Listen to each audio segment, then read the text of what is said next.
사도행전은 성령행전이라고 이야기를 합니다.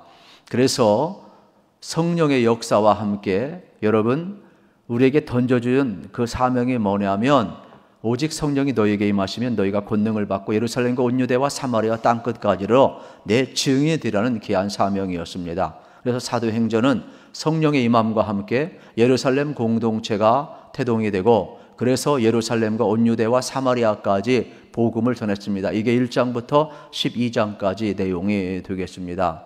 그리고 이제 땅끝을 향해서 나아가는데 13장부터 여러분 원심력을 가지고 나가는 모습을 보여줄 수가 있습니다. 그래서 제가 생각해 보기에는 예루살렘 중심적인 그러한 선교가 유대와 예루살렘 또 이 사마리아까지는 구심점이라면 이제 안디옥을 중심으로 해서 땅끝을 향해 나가는 것은 원심적 선교라 저는 이렇게 생각을 해 보았습니다. 우리는 이미 안디옥 교회가 사도행전 11장에서 어떻게 태동되는가를 보았습니다. 초대교회 핍박이 왔고 예루살렘 교회가 흩어지게 되었습니다. 그때 안주한 것이 아닙니다. 그들은 흩어져서 예수를 전했습니다. 그리고 여러분 베니게와 구브로와 안디옥까지 가서 복음을 전하였는데 그때 안디옥 교회가 세워진 겁니다. 이방 땅에 안디옥 교회가 세워져서 거기에서 예수 믿는 사람이 있으니까 어떻게 됩니까? 바나바와 바울 같은 사람을 예루살렘 교회가 보내가지고 이제 그 교회에 목회하도록 돕는 장면을 보게 되는 겁니다. 교회가 교회를 세우는 그러한 장면이 되겠지요. 그래서 바나바와 바울이 안디옥 교회에 가서 목회를 하다 보니까 예수를 알게 됩니다. 예수를 믿게 됩니다. 그래서 세상 사람들이 뭐라고 별명을 부르냐면 저 사람들은 그리스도인이라 그랬습니다. 그래서 사도행전 11장 26절에 보면 이러한 내용이 나와 있습니다. 만남의 안디옥에 데리고 와서 둘이 교회에 1년간 모여 있어 큰 무리를 가르쳤고 제자들이 안디옥에서 비로소 그리스도나 일컬음을 받게 되었더라. 비로소 그리스도나 일컬음을 받게 되었다라는 겁니다. 그러면 그리스도인이란 말은 뭡니까? 그것은 예수를 믿는다는 거예요. 예수께 속해 있다라는 거예요. 예수님을 따른다는 말이 되겠습니다. 오늘 우리가 여기에 있는 것은 여러분 예수님을 믿기 때문에 여기에 있는 거예요. 만약에 예수님을 믿지 않고 여기에 있다 그러면은 뭐 친구 따라 뭐 강남 가듯이 올 수는 있겠지요. 그러나 그리스도인은 아닙니다. 여러분이 예수님을 알고 예수님을 믿고 예수님을 따라야 그리스도인이지, 예수님을 알지 못하고 예수님 믿지 않고 예수님을 따르지 아니하면 그냥 종교인이죠. 그냥 능력교인이죠. 그리스도인이라는 것은 예수님을 알아야 돼요. 그래서 예수님이 하나님의 아들이고 예수님이 나의 죄를 담당한 구원의 주이고 지금도 살아계신 분임을, 예수 안에 참 생명이 있음을, 예수 믿는 사람은 정죄받지 않고 죄사함과 생명을 얻고 영생을 얻었음을 아는 사람이에요. 그래서 우리는 그리스도의 길을 걸어가는 사람.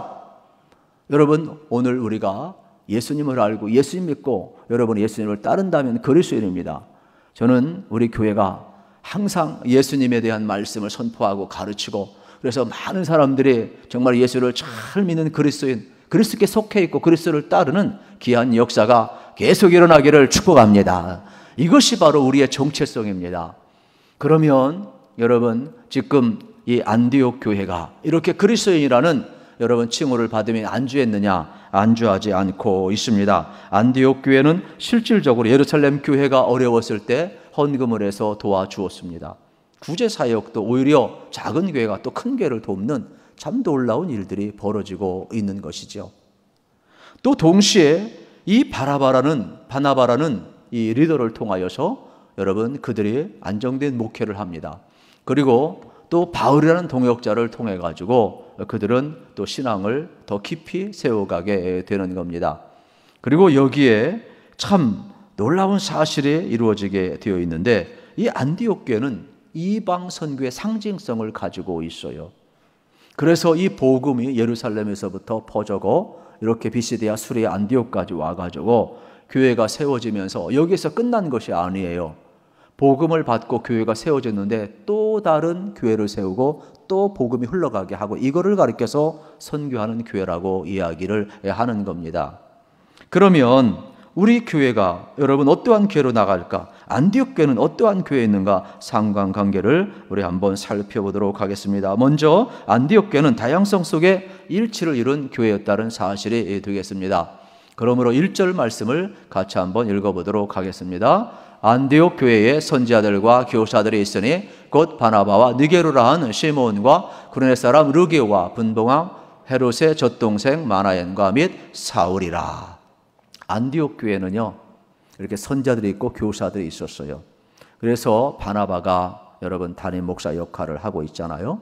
이 바나바는 여러분이 잘 아는 것처럼 정말로 하나님이 쓰신 사람이죠. 최고의 권위자였고 초대교회에 자기의 전 재산을 다 바쳐서 사돈 앞에 갖다 놓은 사람이에요. 그래서 교회가 어려웠을 때 전부 희생했던 그러한 사람이 되겠습니다. 그리고 인격도 훌륭할 뿐만 아니라 다른 사람을 다 위로하는 그러한 사람이었지요. 또 동시에 1차 전도여행의 주도자이기도 하지만 이 안디옥 교회의 핵심 멤버가 되겠습니다. 그리고 그의 고향은 구보로가 되겠습니다. 이렇게 참 바나바 그러면 모든 면에서 정말로 이 핵심 그 역할을 잘 감당하는 중심 인물이었습니다. 그리고 또 인물이 나오지 않습니까? 니게로라는 시므온이 나옵니다. 니게로라는 것은 흑인이라는 뜻이죠. 그리고 여러분 누가 떠오릅니까? 이 니게로라는 시몬 그러면 구레네 시몬이 떠오르잖아요. 그래서 성경학자들은 여기에 이 니게로 시몬을 바로 예수님의 십자가를 억지로 지고 갔던 바로 이 구레네 시몬과 동일하게 성경학자들은 보고 있습니다. 또 누가 나오고 있습니까? 르기오가 나오고 있습니다. 이 구레나라는 것은 북아프리카에 위치하고 있기 때문에 어떻게 보면은 그 같은 이 흑인이게 되겠죠.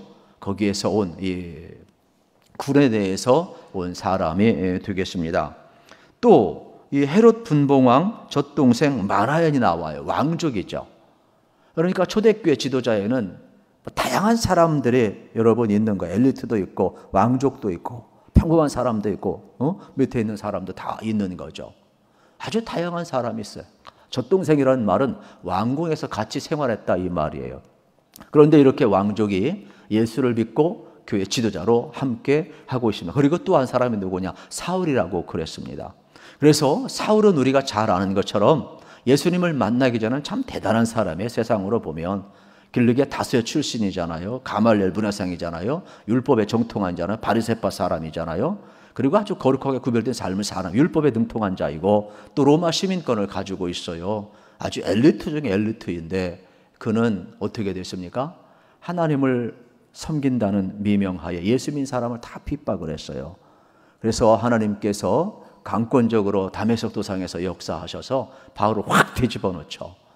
그래서 그의 눈을 뜨게 하고 정말로 참된 믿음의 길이 무엇인지 여러분 하나님이 그를 쓰는 거예요. 그래가지고 우리 사도행전 9장 여러분 15절 이하에 나오는 것처럼 이 빵을 위한 택한 그릇으로 하나님이 쓰시고 있는 장면을 보잖아요. 그러면 여기에 지도자 5명만 생각해도 다 달라요. 출신도 다르고 배경도 다르고 여러분 또 이 흑인도 있고 또 여러 가지 역할이 다 다르잖아요. 그런데 어떻게 하나가 될 수 있었을까? 바로 교회는 예수님을 머리로 하고 몸이기 때문에 우리 모든 성도는요 다 지체인 거예요. 그래서 교회의 하나됨은 예수님을 머리로 몸으로 삼고 우리가 각각 지체가 될 때 여러분 하나 될 수가 있는 거예요. 그래서 우리 교회도 마찬가지입니다. 다 다양한 사람이 와서 예수님을 중심으로 하나가 될 때 교회이지 여러분 청년만 있으면 그건 선교단체지 교회가 아니에요. 여러분 어른들만 있으면 그 교회가 아니죠. 양로원이죠. 노인정이죠. 그건 교회가 아닌 거예요. 그러니까 우리가 교회라는 것은 어린아이부터 청년, 노년, 장년 전부가 있는 거예요. 또 교회도 한 지역 사람만 와요. 그거는 지역 향후회지 무슨 놈의 교회입니까? 교회는요 이 팔도강산 다 와야 되는 거예요. 특정한 지역만 있는 거는 그건 교회가 아니에요 여러분.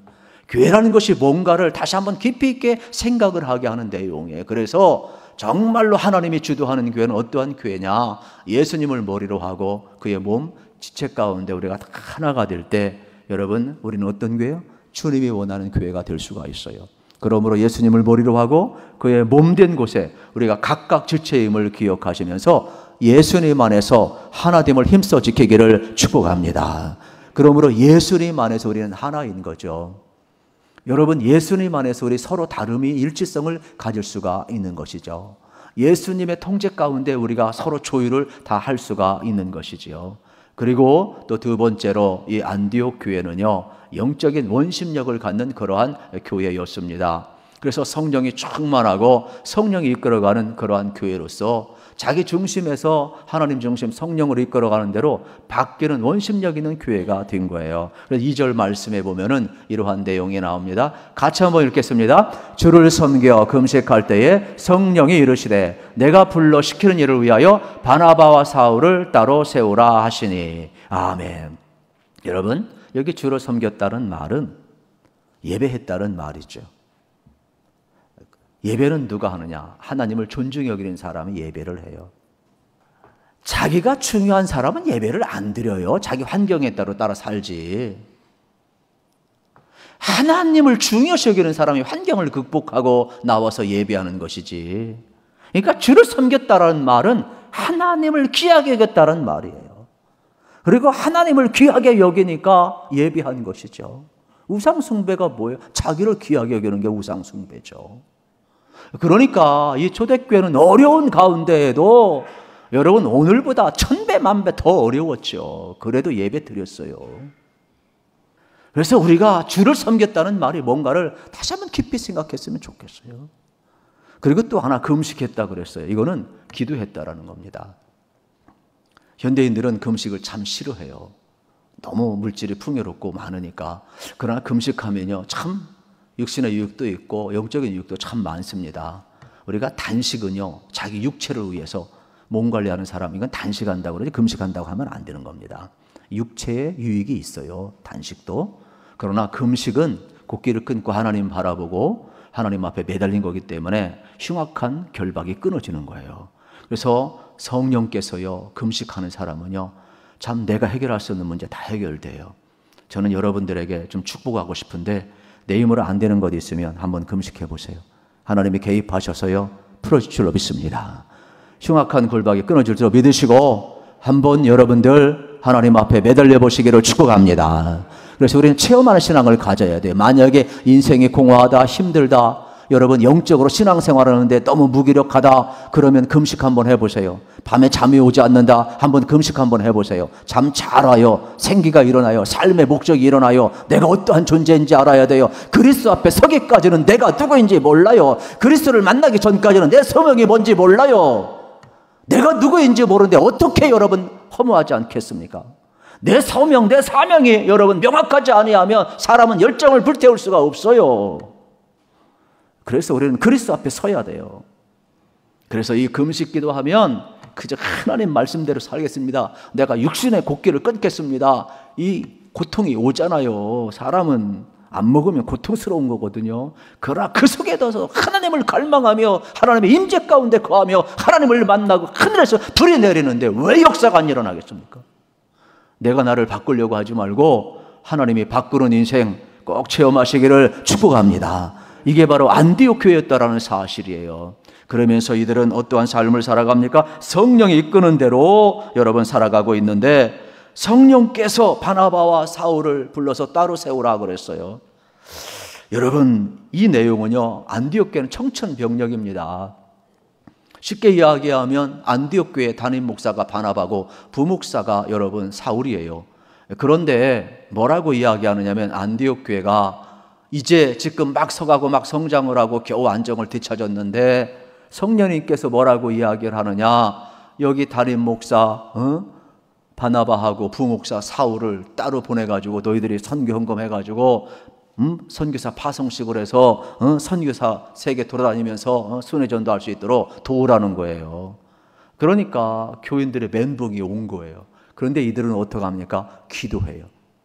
그리고 또다시 하나님 앞에 물어보는 장면을 우리는 볼 수가 있는데, 안디옥 교회는 자기 중심적인 구심력, 지금 바나바가 없이 사울이 없이 교회가 유지되겠습니까?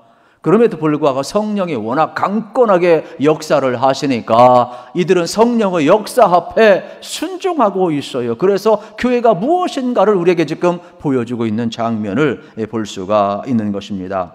안디옥 교회가 가지고 있는 영적 원심력, 바로 성령이 이끌어가는데 순종하고 있음을 우리에게 보여주고 있습니다. 저는 이러한 모습을 보면서 참 우리 교회도 지금까지 하나님의 은혜로 왔지 않습니까? 우리 모든 교회가 그렇습니다. 다 일단 본 교회가 서야 여러분 남을 돕든지 선교를 하든지 말든지 할 것 아닙니까? 그러니까 구심력은 나쁜 게 아닙니다. 구심력은 참 좋은 겁니다. 그러나 구심력에 갇혀버리면 원심력으로 못 나가는 거예요. 그래서 우리 교회는 우리가 특별히 모여서 기도하고 또 우리가 은혜도 많이 받고 성장도 하고 또 하나님의 축복도 많이 받아야 하지만은 왜 받는가를 알아야 돼요. 그건 원심력을 갖고 세상에 나가기 위해서 그런 것이지 우리끼리 뭐 잘 먹고 잘 살고 뭐 여기 뭐 바벨탑을 쌓고 그런 거 아닌 거예요.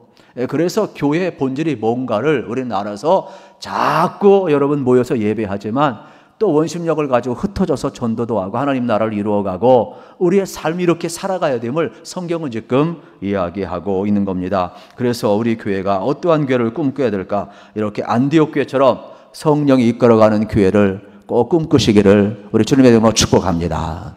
이 꿈은 영원해야만 합니다.